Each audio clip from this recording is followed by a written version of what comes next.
Ever wanted to own a WWE Replica belt? Well, now's your opportunity to win one for absolutely free. I'm proud to be partnering up with WWE Euroshop this year to do more belt reviews and more belt giveaways than ever before. And with WrestleMania 41 being John Cena's final WrestleMania match, we're going to commemorate this by giving away a free WWE United States Championship Spinner Replica belt. And although it's in conjunction with WWE Euroshop, this competition is open worldwide. To enter, simply make sure you're subscribed to this Hazard F5 YouTube channel. Go to the video in the pinned comment section below, like that video and comment on that video with your favorite John Cena match. If you'd like a second entry into the draw, follow the Facebook link in the pinned comment section below and join the Main Event Belts Facebook group. Go to the featured post about this giveaway, like the post and comment your favorite US champion of all time. As usual, my patrons over at patreon.com/HazardF5 do gain additional entries depending on their subscription tier, and the draw will take place the Tuesday night following WrestleMania 41. Good luck to everyone.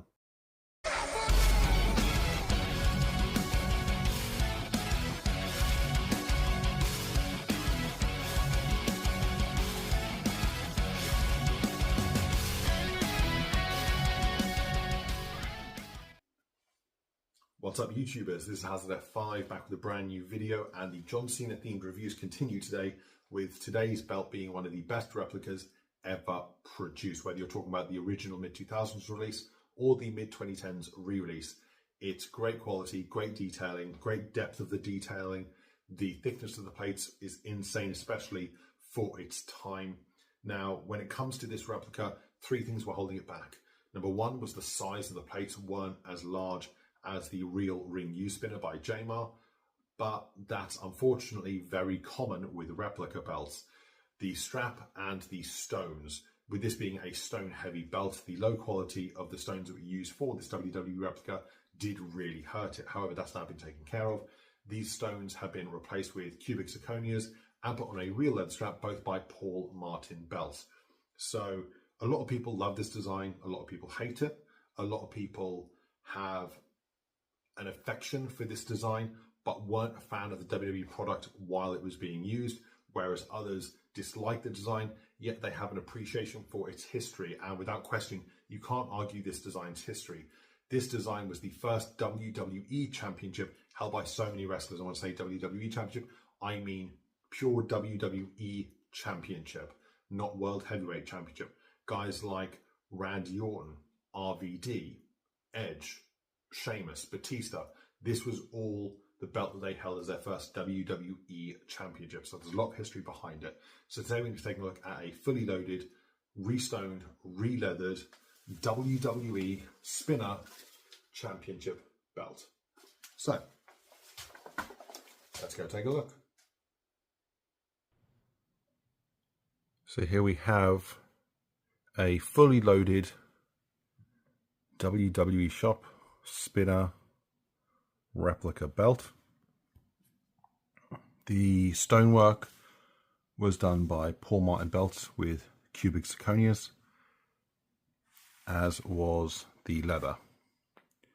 So you've got the eagle at the top with the triangular stones above it, forming the tail. You've got the 6 stones forming the talons with the red stone for the eye, along with the nickel tips for the wings.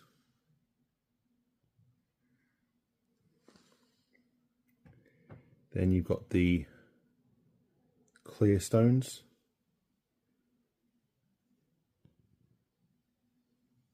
on the border.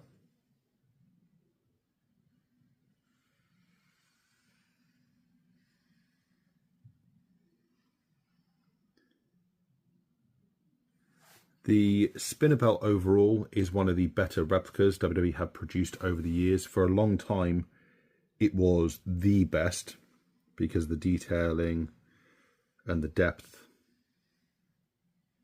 and the way it was constructed.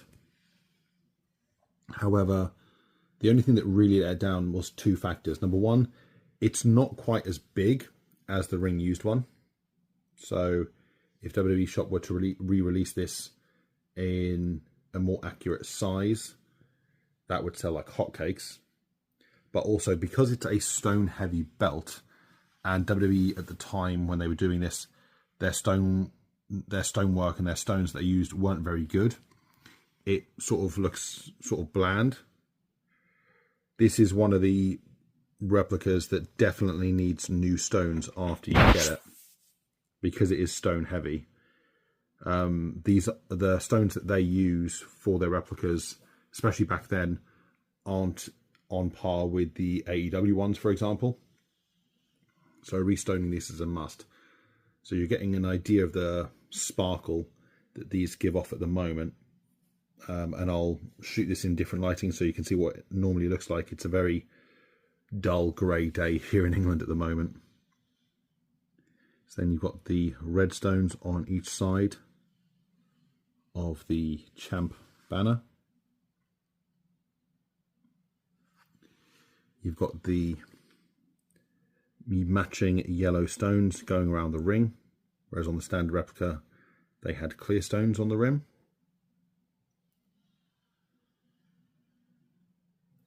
Then you've got the tiny square stones for the WWE logo.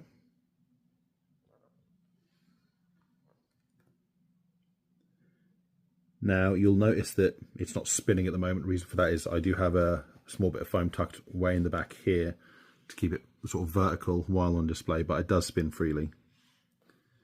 One difference between the version 1 and version 2 of this belt, well, I say version 2, the Figures Inc. version of this replica and the one that was released on WWE Shop back in, I think, 2015, is the gold is a lot deeper, whereas the gold on the first version with Figures Inc. was a lot paler, so the gold pops a lot better on this one. The structure is different, so the eagle is actually raised with the bolts exposed there and there and underneath, whereas on the Figures Inc. one, the relief plates actually lay flush on the replica.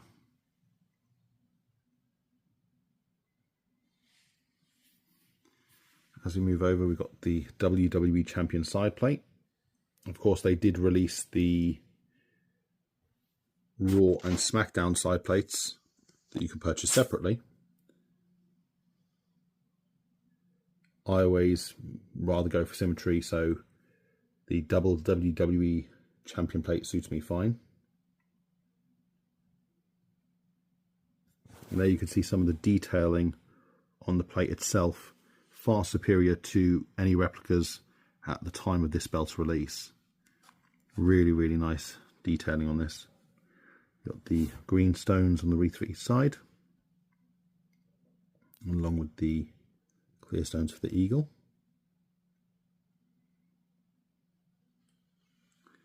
Then you've got the WWE World Wrestling Entertainment side plate. So you've got the nickel border with the clear stones, with the World Wrestling Entertainment emblem and wording, and an incomplete triangle of clear stones on the side.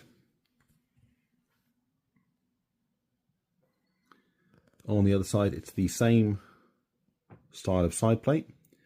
It's just that the eagle is mirrored, facing the other direction.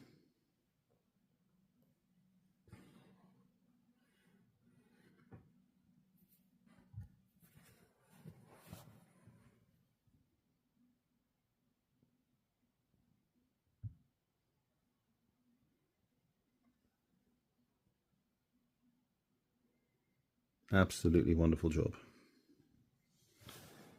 One thing I'm surprised they didn't change on the re-release is the edges of the plates are still gold, whereas they should be nickel.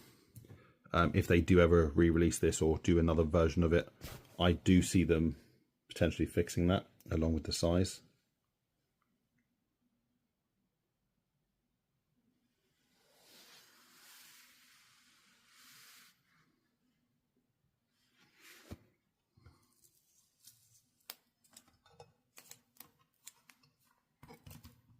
I'm just going to remove the foam insert, And there you've got it freely spinning.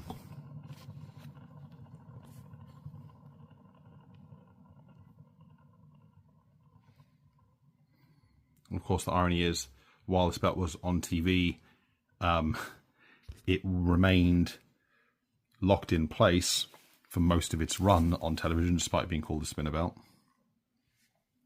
But yeah, one of those replicas that's a really good quality replica, but you need new stones on it. So here you see another shot of it, with more limited lighting. So you can see the sparkle that the stones give off. Makes a world of difference on this particular replica. I know some people like to have all of their replica belts restoned, which I do understand. I personally don't feel the need for it, depending on what replica it is. Stone heavy belts like the spinner and the WWE big logo belts, I certainly would advise getting restoned. If the AEW World Title stones were as bad a quality as some of the WWE replicas, I would suggest getting them restoned. But those you could take or leave really with the restoning, because the stones themselves are good quality. Not on a cubic zirconia level, but still very, very good quality.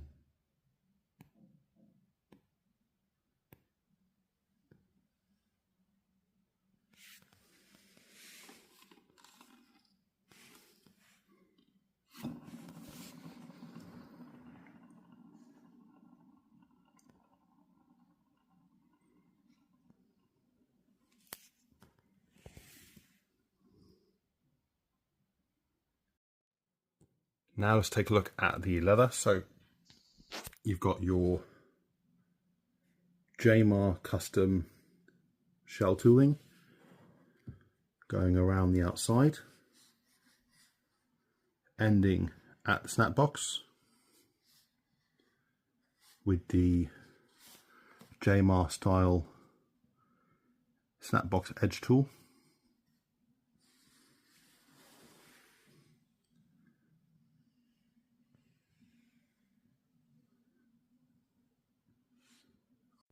With the really smooth cut, and you've got the JMar shell tooling leading off to the snap box, where once again you've got the JMar style tip of snap box tool. Amazing work here by Paul. For my money, Paul Martin Belts and Miles Collier from Main Event Belts, they are the two best leather guys in the game. I've had dozens of re-leathers and they are by far the best in my opinion.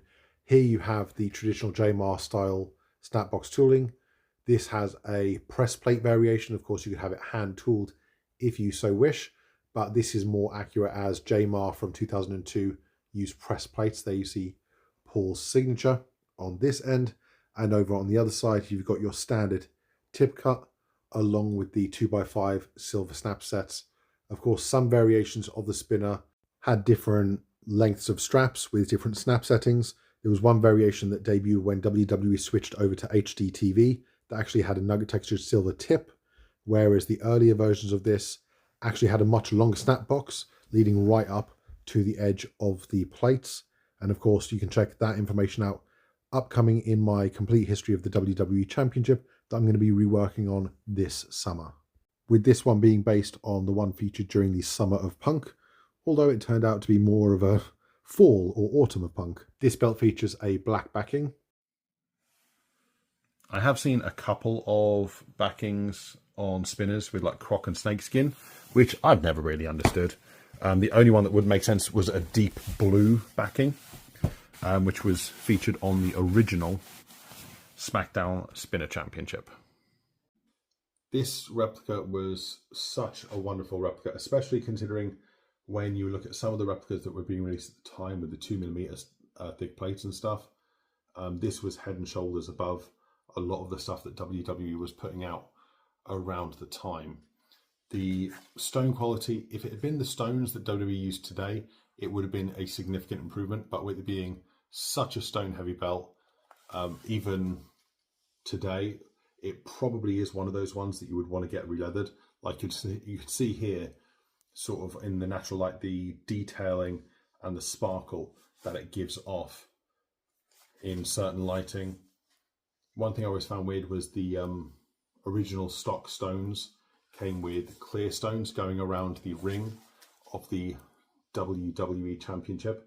Now, if my memory serves me correctly, I'm doing this offhand, I believe there was one version of the spinner that had clear stones on the spinning disc, but it wasn't one of the more prominent ones like the Raw version or the Smackdown version or the later double WWE Champion side plate versions either. And there you have it, guys. A fully restoned and releathered WWE Championship spinner. The stonework with cubic zirconia is done by Paul Martin Belts along with the leather strap. A wonderful, wonderful job. Like I mentioned, it does have some downsides compared to the version 1, like the gaps in between the plates.